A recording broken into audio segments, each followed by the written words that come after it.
Hello दोस्तों, जिला मनेंद्रगढ़ चिरमिरी भरतपुर में संचालित विभिन्न शासकीय औद्योगिक प्रशिक्षण संस्थाओं में मेहमान वक्ता के पदों पर भर्ती के लिए विज्ञापन जारी कर दिए गए हैं दोस्तों। तो देख सकते हैं इस प्रकार से जो है विज्ञापन का जो है प्रकाशन कर दिया गया है। तो देख सकते हैं इसमें शिक्षण सत्र 2024-25 के लिए मेहमान वक्ता यानी कि गेस्ट लेक्चर के लिए जो है आवेदन आमंत्रित किया गया है।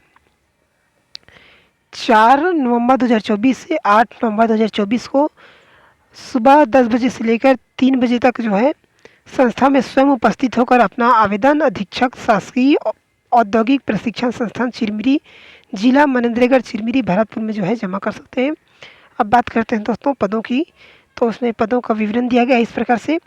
रिक्त पदों की जो जानकारी दिया गया है उसमें औद्योगिक प्रशिक्षण संस्थान चिरमिरी में जो है सब्जेक्ट रहेगा यानी कि ट्रेड व्यवसाय वर्कशॉप कैलकुलेशन एंड साइंस एक पद है दोस्तों। IITI कटघोड़ी में दिया गया है वर्कशॉप कैलकुलेशन एंड साइंस के लिए एक पद दिया गया है। IITI मनेंद्रगढ़ में जो है वर्कशॉप कैलकुलेशन एवं साइंस का एक पद, वेल्डर के लिए एक पद। और उसके बाद IITI जनकपुर में दिया गया है वर्कशॉप कैलकुलेशन एंड साइंस के लिए एक पद, कोपा के लिए दिया गया है एक पद। तो देखते हैं दोस्तों इसका जो है शैक्षणिक योग्यता यानी कि तकनीकी योग्यता देखते हैं। तो इसमें दिया गया है सब्जेक्ट यानी कि जो व्यवसाय ट्रेड दिया गया, इसमें वर्कशॉप कैलकुलेशन दिया गया है। मान्यता प्राप्त बोर्ड से हाई स्कूल अथवा समतुल्य अथवा पुरानी पद्धति से 11वीं परीक्षा उत्तीर्ण होनी चाहिए। और दूसरा नंबर में दिया गया है अभ्यर्थी संबंधित ट्रेड में राष्ट्रीय व्यवसाय प्रशिक्षण परिषद का जो है राष्ट्रीय प्रमाण पत्र होना चाहिए। राष्ट्रीय शिक्षण परिषद से जो है राष्ट्रीय शिक्षुता प्रमाण पत्र होना चाहिए। राज्य व्यावसायिक प्रशिक्षण परिषद से राज्य व्यवसाय प्रमाण पत्र होना चाहिए, या फिर राष्ट्रीय प्रशिक्षुता प्रशिक्षण परिषद से जो है राष्ट्रीय शिक्षुता प्रमाण पत्र होना चाहिए, या फिर मान्यता प्राप्त विश्वविद्यालय या बोर्ड्स जो है मैकेनिकल इंजीनियर या समतुल्य कक्ष में उपाधि होना चाहिए दोस्तों। उसके बाद देखते हैं वेल्डर के लिए। तो वेल्डर के लिए भी दिया गया है मान्यता प्राप्त बोर्ड से हाई स्कूल अथवा पुरानी जो समतुल्य अथवा पुरानी जो पद्धति से जो है 11वीं परीक्षा उत्तीर्ण होना चाहिए। और दूसरा में दिया गया सब अभ्यर्थियों को जो है संबंधित ट्रेड में राष्ट्रीय व्यवसाय प्रशिक्षण परिषद से राष्ट्रीय प्रमाण पत्र होना चाहिए, या फिर राष्ट्रीय शिक्षण परिषद से राष्ट्रीय शिक्षुता प्रमाण पत्र होना चाहिए, या फिर राज्य व्यावसायिक प्रशिक्षण परिषद से राज्य व्यवसाय प्रमाण पत्र होना चाहिए, या फिर किसी मान्यता प्राप्त विश्वविद्यालय या बोर्ड से मैकेनिकल या प्रोडक्शन एंड मैन्युफैक्चरिंग इंजीनियरिंग या समतुल्य कक्ष में जो है उपाधि होनी चाहिए दोस्तों। कोपा की बात करते हैं तो कोपा में दिया गया है इसमें हाई स्कूल पास होना चाहिए। उसके बाद दिया दूसरे नंबर में संबंधित ट्रेड में व्यवसाय राष्ट्रीय व्यवसाय प्रशिक्षण परिषद से जो है राष्ट्रीय प्रमाण पत्र होना चाहिए, या फिर राष्ट्रीय शिक्षुता प्रशिक्षण परिषद से राष्ट्रीय शिक्षुता प्रमाण पत्र होना चाहिए, या फिर राज्य व्यावसायिक परीक्षा प्रशिक्षण परिषद से राज्य व्यवसाय प्रमाण पत्र एवं राष्ट्रीय प्रशिक्षण परिषद से जो है राष्ट्रीय प्रशिक्षुता प्रमाण पत्र होना चाहिए, या फिर मान्यता प्राप्त विश्वविद्यालय या बोर्ड से कंप्यूटर साइंस इंजीनियरिंग या समतुल्य कक्ष में जो है उपाधि होना चाहिए। साथ में यदि अथवा करके दिया गया दोस्तों, यदि कोई अभ्यर्थी जो BCA वगैरह किए हैं या PGDCA, वे लोग भी जो है आवेदन कर सकते हैं कोपा के लिए। तो इस प्रकार से जो है शैक्षणिक योग्यता दिया गया दोस्तों। अब चयन प्रक्रिया की बात करते हैं शर्तों की।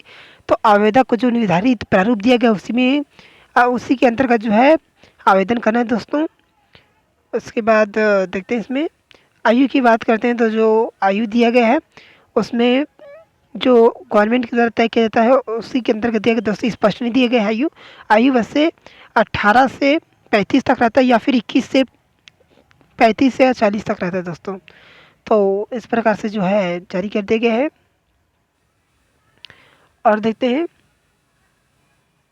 इसमें दिया गया दोस्तों कि आवेदक को जो है छत्तीसगढ़ का मूल निवासी होना अनिवार्य है। और वेतन की बात करते हैं तो इसमें एक जो प्रति घंटा रहेगा तो 140 रुपये की दर से दिया जाएगा, 5 घंटे का रहेगा। तो इस हिसाब से जो मंथली का जो पेमेंट बनेगा दोस्तों वो रहेगा आपका 15,000 रुपये जो मंथली बनेगा। जो पदों का विवरण उसे बढ़ाया और घटाया भी जा सकता है दोस्तों, इस प्रकार से जो है जारी कर दिया गया है।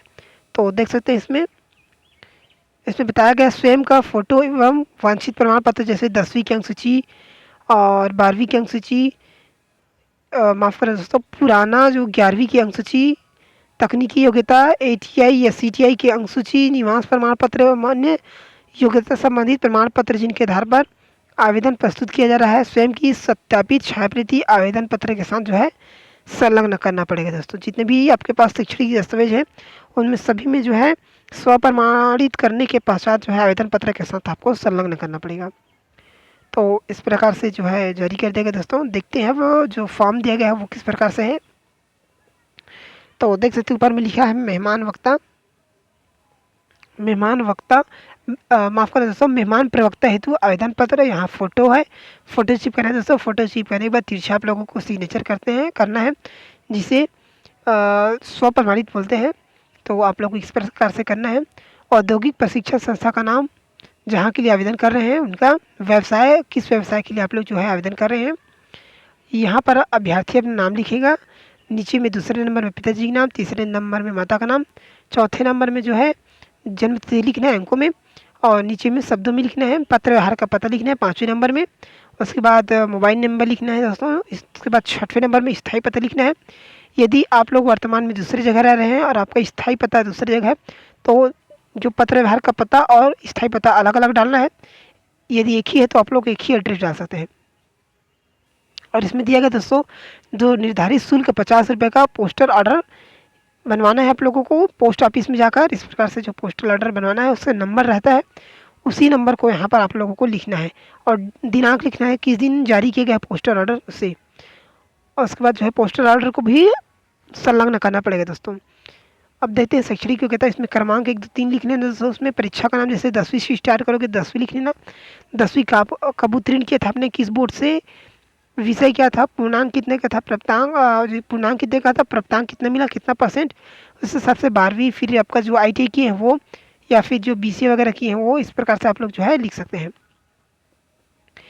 इंस्ट्रक्शन दिया है दोस्तों, यहाँ पर अलग अलग इंस्ट्रक्शन दिया गया है। तो इसमें जो बताया गया है कि योग्यता से संबंधित सभी एवं अन्य प्रमाण पत्र स्वयं द्वारा सत्यापित होना चाहिए। प्रत्येक व्यवसाय विषय के पृथक पृथक आवेदन प्रस्तुत करना पड़ेगा। एक से अधिक आवेदन कर रहे हैं तो छत्तीसगढ़ का मूल निवासी होना चाहिए। और उसके बाद जो है उपयुक्त जानकारी मेरे द्वारा प्रस्तुत की जा रही है एवं मैं सहमति देता हूँ, उसके लिए आप लोग को यहाँ सिग्नेचर करना है, नीचे में नाम लिखना है दोस्तों। उसके बाद ये शपथ है, इसे पढ़ लीजिएगा। उसके बाद जो है यहाँ पर आप जितने भी दस्तावेज संलग्न करेंगे दोस्तों, जैसे 10वीं का अंक सूची, 12वीं का अंक सूची, या फिर ITI का अंक सूची, इस प्रकार से आप लोग जो है बारी बारी लिख लीजिएगा। उसके बाद यहाँ दिनांक डालना है, यहाँ अभ्यर्थी यहाँ हस्ताक्षर करेगा।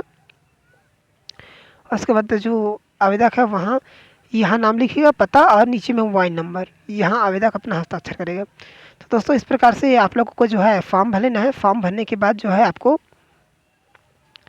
जो चिरमिरी के अंदर जो ITI है वहाँ का अधीक्षक के पास जाना है आपको, जो कार्यालय रहता है वहाँ। उसके बाद जो अधीक्षक शासकीय औद्योगिक प्रशिक्षण संस्थान चिरमिरी में जाकर अपना जो है आवेदन प्रस्तुत कर सकते हैं स्वयं उपस्थित होकर। याद रखना दोस्तों, इसमें डाक के माध्यम से नहीं स्वीकार किया गया, इसमें स्वयं उपस्थित होना अनिवार्य है। तो दोस्तों ये जितने भी PDF है उसे मैं वीडियो के डिस्क्रिप्शन में डाल दूँगा, आप लोग वहाँ से जाकर इसे डाउनलोड कर अच्छे से देख पाएंगे दोस्तों। तो दोस्तों आज की इस वीडियो में इतने ही, मिलते हैं नेक्स्ट वीडियो में।